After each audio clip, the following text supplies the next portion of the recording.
नमस्कार। इस वीडियो में जानेंगे ब्रह्मांड और सौरमंडल के बारे में।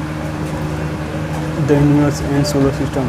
पृथ्वी जिस पर हम लोग रहते हैं सौरमंडल का एक भाग है और सौरमंडल आकाशगंगा का एक भाग है तथा लाखों आकाशगंगाओं का समूह ब्रह्मांड कहलाता है।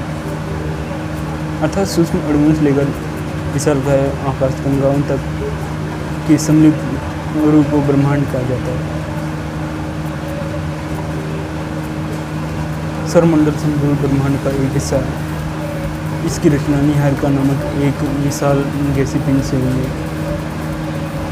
सौरमंडल का लगभग 99% से भी अधिक द्रव्यमान सूर्य में निहित है, जबकि हम सारे ग्रह मिलकर शेष द्रव्यमान से बने हुए हैं।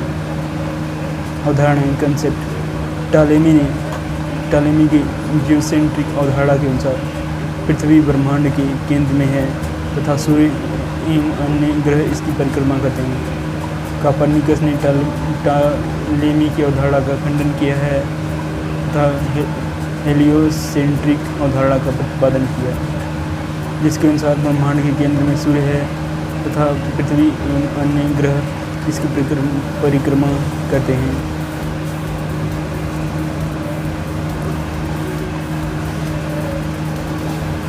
फलतः कोपरनिकस को आधुनिक खगोल शास्त्र का जनक कहा गया। 16वीं शताब्दी के आसपास केपलर ने ग्रही गतियों के नियम की खोज की तथा इसने सूर्य को ग्रही कक्षा का केंद्र माना। हर्शेल ने 1805 में बताया कि पृथ्वी, सूर्य एवं अन्य ग्रह आकाशगंगा का एक अंश मात्र है। 1920 में एडविन हबल ने प्रमाण दिया कि ब्रह्मांड का विस्तार अभी भी जारी है, जिसको उन्होंने आकाशगंगा के बीच बढ़ रही दूरी के आधार पर सिद्ध किया।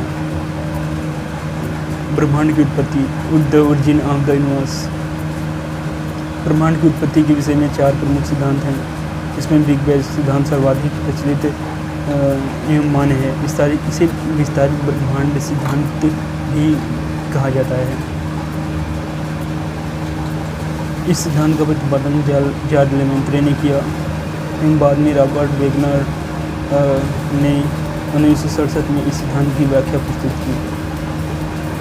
विस्तारित ब्रह्मांड की परिकल्पना बिग बैंग सिद्धांत की पुष्टि डॉपलर प्रभाव से भी की जा चुकी है।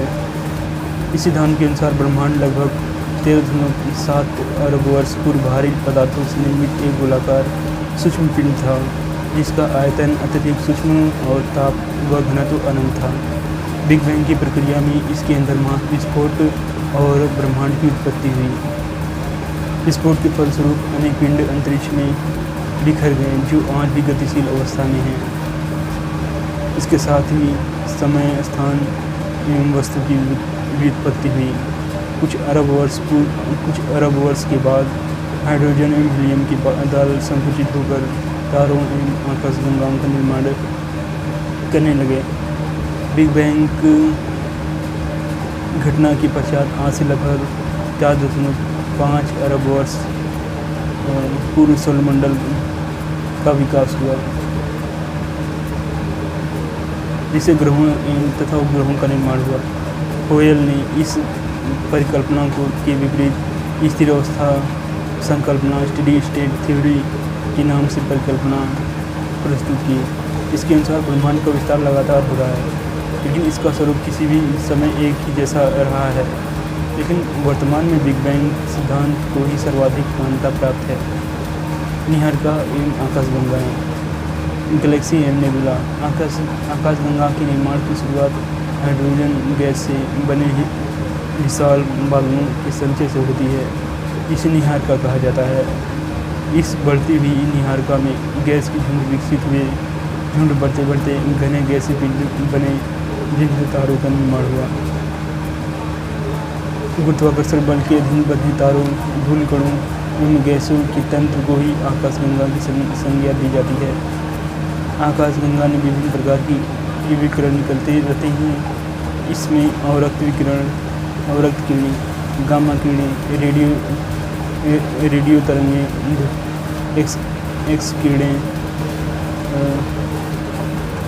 दृश्य प्रकाश परावैगनिक तरंगे आदि शामिल हैं।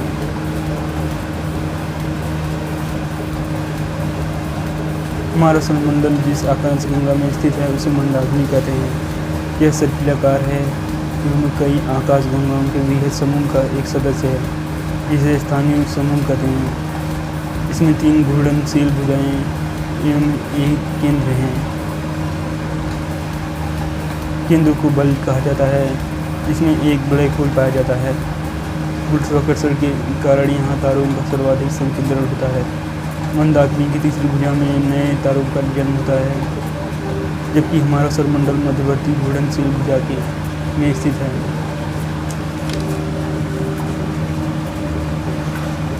मंदाकिनी का वह भाग जो पृथ्वी से प्रकाश सरिता के समान दिखाई देती है स्वर्ग की गंगा या मिल्की वे कहलाती है। यह हमारी आकाशगंगा का ही एक भाग है।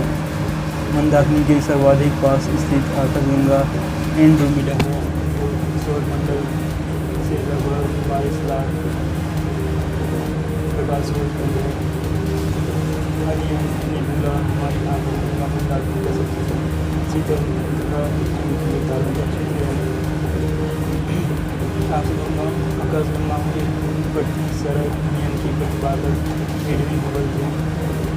मंदाकिनी को गैलीलियो ने सबसे पहले देखा था। तारे का जन्म का विकास, origin and evolution of star. तारों का विकास अत्यधिक लंबा होता है, विभिन्न अवस्थाओं से होकर गुजरता है। तारे की चलती अवस्थाएं निम्न है।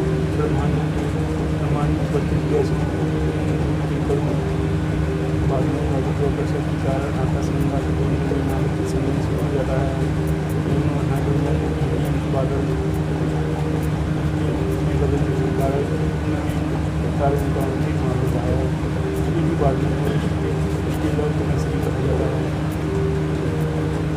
आकाशगंगा में हाइड्रोजन का बादल बड़ा होता है, गुरुत्वाकर्षण के प्रभाव से गैसें की विस्फोटन होता है। ये तारे के जन्म का प्रारंभिक स्वरूप होता है। यदि तारा आदि तारा कहलाता है।